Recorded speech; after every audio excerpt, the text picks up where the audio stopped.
Hello everyone, welcome back to my channel, or welcome to my channel if you are new here.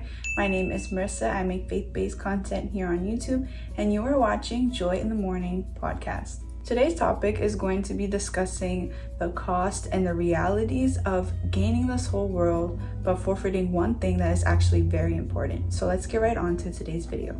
As always, I am reading from my iPad, so if you see me looking down, that is what I am doing. Everything nowadays is super flashy, in your face, and just screaming at you to grab a hold of it and never let it go. But what if I told you the more you try to hold on to this world and gain everything and anything it could possibly have to offer you, the more you're actually losing? Matthew 16 says, "What is it worth to gain the whole world but to forfeit your soul?" What is it worth to gain everything that this world has to offer you, but to lose yourself in the process? More and more we see people just seeking after fame, influence, money, materialistic things, and after they've achieved all those things, they're still unsatisfied. They're still not happy. That is because each and every one of us has a God-sized hole in our hearts that only He can fill. You can try all you want to fill yourself with everything that the world has to offer you and say that you're satisfied, but deep down, you are still searching for something. And that something is Jesus, whether you realize it or not. I was recently reading the book of Proverbs, and specifically chapter 7 caught my eye, and the Holy Spirit highlighted it to me to make a video on this topic, which is what I'm doing now. We're going to go ahead and dive into Proverbs chapter 7, starting at verse 6 and reading all the way to the end. "For at the window of my house I looked through my lattice, and I saw among the simple, I perceived among the youth a young man devout of understanding, passing along the street near her corner.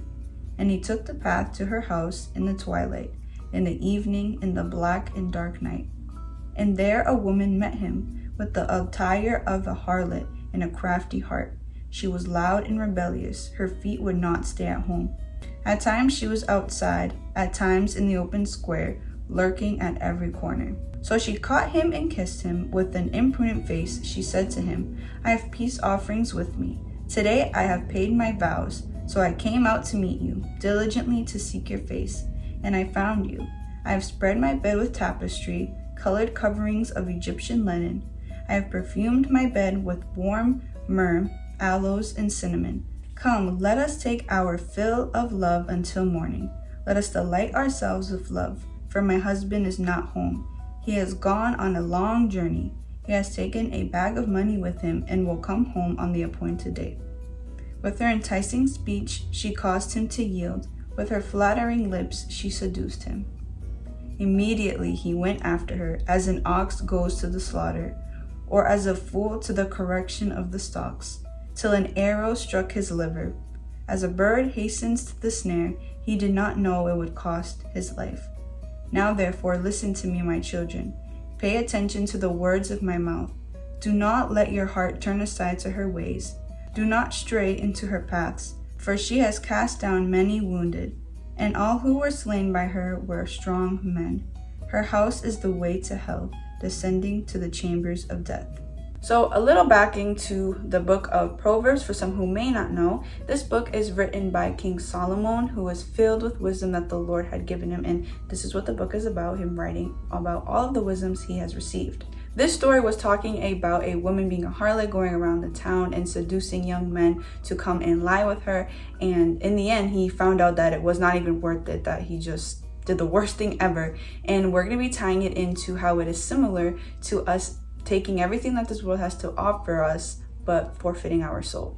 The woman attracted the young man with her beauty, with her words, and everything seemed all good on the surface to the young man. But once you get into her house and once you actually dip into what she had to offer you, he realized that, oh snaps, this just leads to hell, this leads to destruction, and this is not good for me. And he had no clue because everything looks so beautiful on the outside. And the same is with the world.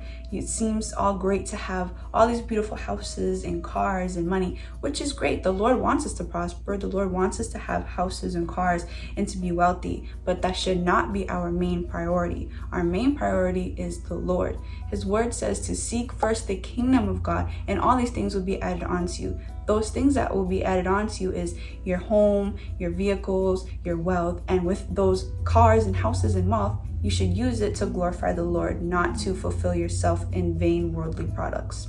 Fame is temporary, influence is temporary, money is temporary, houses and car and material products are all temporary. Even this life is temporary. Now I know what you're probably thinking. You're probably like, Marissa, what are you talking about? Are we supposed to be living under a rock and not enjoy anything that the Lord has given us in this world?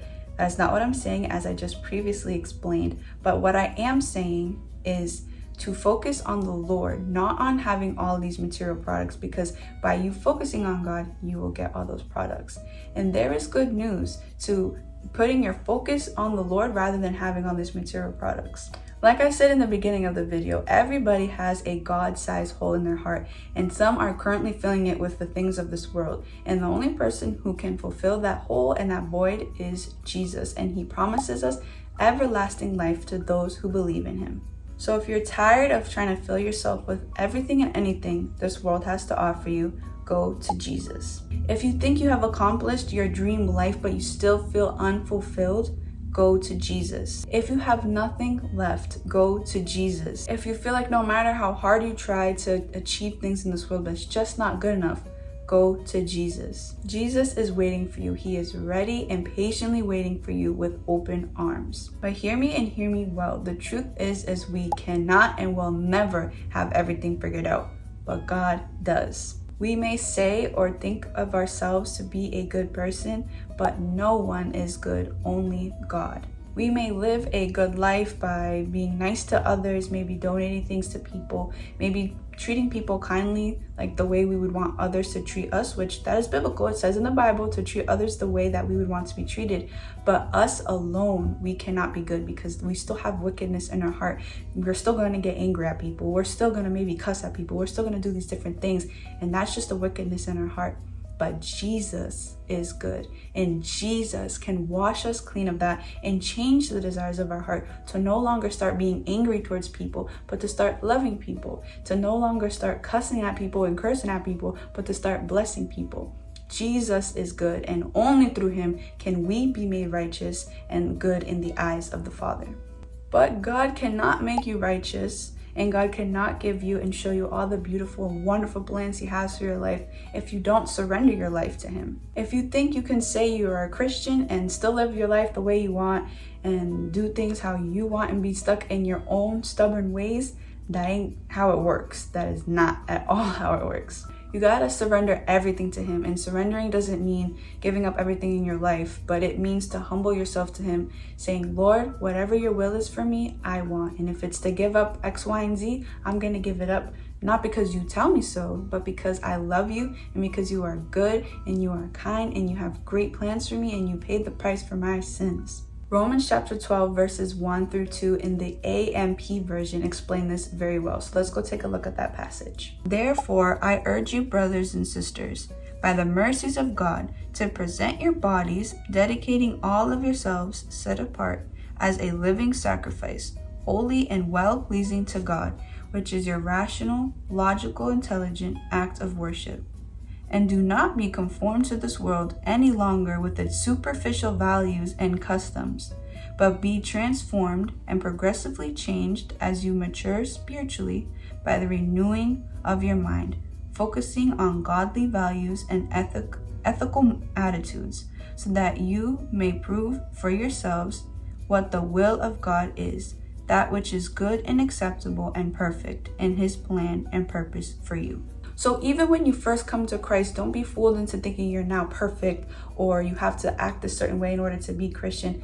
Like I said in one of my previous videos, sanctification is a process. We have to renew our mind, transform our mind, look now onto the things of God instead of what we previously used to look on into the world. And that is hard, and that is okay because there is grace for that. And Jesus knows that we are human and we're going to stumble sometimes. But the point isn't to be perfect. The point is to look to Jesus, because we're always going to be getting sanctified till the day we meet him.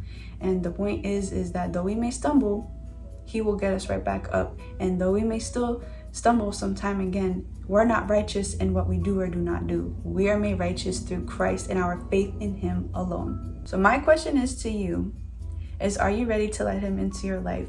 for him to show you how much he loves you, for him to show you that you don't have to fight anymore to prove yourself worthy or good of X, Y, and Z, for him to show you all the wonderful plans he has for you if you just give your life to him, let him wash you and make you white as snow, and make him into the man or woman he called you to be.